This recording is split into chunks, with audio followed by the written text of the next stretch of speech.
Dual molders natin. Dragon fruit post, pinch concrete post. Ayan.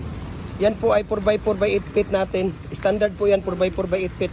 Nagko-customize din tayo. No, nagko-customize din tayo. Luzon, Visayas, Mindanao. We can ship. Kahit saan sulok magyan ng mundo. Ito kasi hapon na huhugasan na nila yan yung loob, no? Para kinabukasan, lagyan ng used oil. Tapos gamitin na naman. Ganun talaga ang diskarte diyan. Pagkatapos gamitin maghapon, huhugasan. Ayan, di ba? Lifetime na gamit nyo na po ito.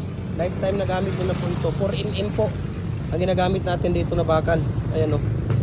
Diba? Di, itabi nyo lang dong. Itabi nyo muna lang. Mamaya nyo yan o. Yan o, hugasan na yan. Hugasan na po nila yan. Kasi maghapon ito, 6 na bag yung ginagawa nila maghapon. Saglit lang dong ha. Ayan o, yung ginagawa nila maghapon. Yan, pag ready yung mating, 6 na bag ang magagawa nila maghapon yan. Saglit lang Loy. Yan, so ito ay tuhol. Sige, birada.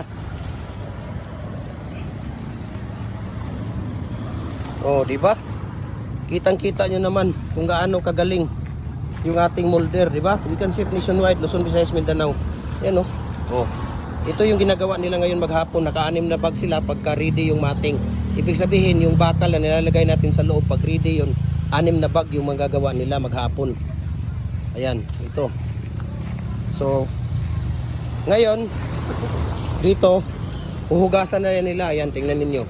Para kinabukasan, bukas, pag gagawa ulit, use oil na lang ang ilalagay, no?